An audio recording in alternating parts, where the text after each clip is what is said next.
மருத்துவ படிக்கிறாங்க ஸ்டாலின் அவர்களே. இது மாதிரி ஒரு சாதனையாக உங்களுடைய ஆட்சியில் செய்ய முடியுதா? நான் கட்டின பாலத்தில் போய் ரிப்பன்லிட்டி கட் பண்ண கிடைக்கல. எந்த திட்டத்தை கொண்டாலும் செயல்படுத்தின எதுவுமே இல்லையே. அதோட இந்த தினம்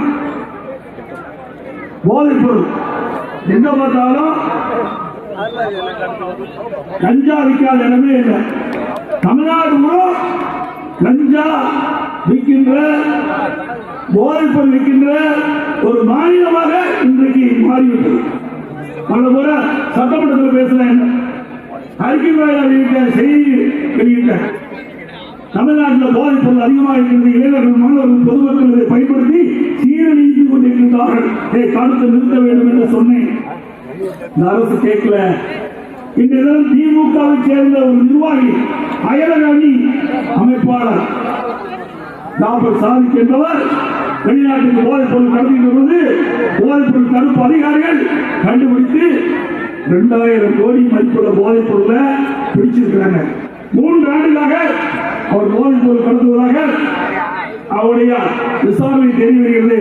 அப்படின்னா தமிழ்நாட்டிலிருந்து திமுக நிர்வாகி ஒருவர் கிட்டத்தட்ட பலாயிரக்கணக்கான கோடி தமிழ்நாட்டிலிருந்து வெளிநாட்டுக்கு போதைப் பொருள் கடத்திட்டு என்று சொன்னால் தமிழ்நாடு போதைப் பொருள் நிறைந்த மாநிலமாகத்தான் பார்க்கப்படுகிறது. இதற்கு முந்தி ஒரு டிஜிபி இருந்தார், சைலேந்திர பாபு இருந்தார். கஞ்சா ஆபரேஷன் சொல்லி 2.0, 3.0, 4.1 கடைசி வரைக்கும் ஓ போட்டு அவர் ரிட்டையர் ஆகி போயிட்டார். கஞ்சா ஆபரேஷன் சொல்லி ஒரு டிஜிபி எதுவுமே செய்யல.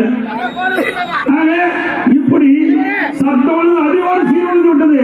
எங்க பார்த்தாலும் கொலை, திருட்டு, வழிப்பறிவு, பாய், வன்கொடுமை நடக்காத நாளே கிடையாது.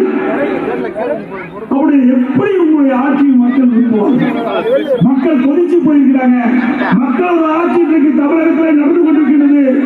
இதற்கெல்லாம் முடிவு கட்டுகின்ற ஒரே தேர்தல் இந்த நாடாளுமன்ற தேர்தல்.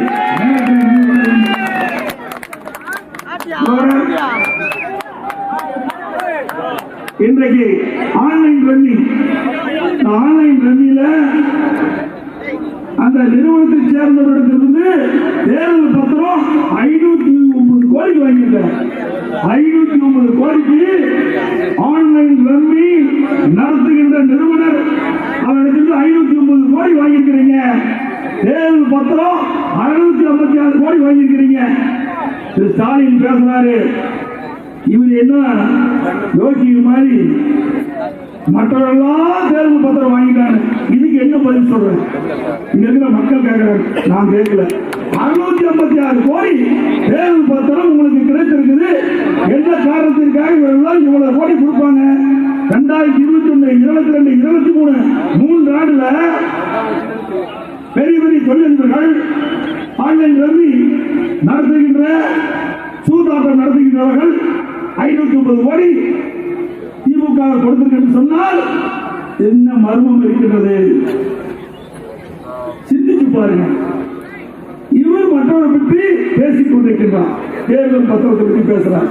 உங்களுக்கு என்னங்க தகுதி இருக்குது தேர்தல் பத்திரத்தை பேசுறதுக்கு? 40 நமதே, நாளை நமதே, நாளை நமதே, 40 நமதே. இன்றைக்கு கூட ஆன்லைன் ரம்மி அதுல விளையாட்டுல விளையாடி நம்முடைய சொத்துக்களை இழந்து ஒருவர் உயிர் வந்திருக்கின்றார். அந்த சூதாட்டத்தில் வந்த பணத்தை பெற்ற கட்சி திமுக கட்சி. இதையெல்லாம் நாம் சிந்தித்து பார்க்க வேண்டும். சாதாரண விஷயம் அல்ல. ஆன்லைன் ரம்மியில ஒருத்தர் போய் இறங்கிட்டா அது நீண்டு வரவே முடியாது. சொத்தெல்லாம் இழந்து, உயிரை இழந்து குடும்பம் நடுத்தருக்கு வருகின்ற நிலைதான் ஏற்படும். இன்றைய தினம் தமிழ்நாட்டில் இந்த அரசு இதுதான் நடந்திருக்கிறது. அதோட இன்னொன்னு பேசுறாங்க, நீங்கள் நலமான, நீங்களும் நலமாக இருக்கிறீங்க. சொல்லுங்க, நீங்களும் நலமா? ஒரு பக்கம் விலைவாசி அடி போச்சு, ஒரு பக்கம் போதைப் பொருள் நிற்குது, சட்ட ஒழுங்கு சீர்குலைவு, இன்றைக்கு மின் கட்டண உயர்வு, சொத்து வரி உயர்வு எல்லாம் உயர்ந்து இருக்கின்ற நேரத்தில் இவர் புதுசா கண்டுபிடிச்சு நீங்கள் நலமான ஸ்டாலின் அவர்களே, தமிழகத்தில் யார் கேட்டாலும் நலமில்லை என்றுதான் சொல்வார்கள். அப்படிப்பட்ட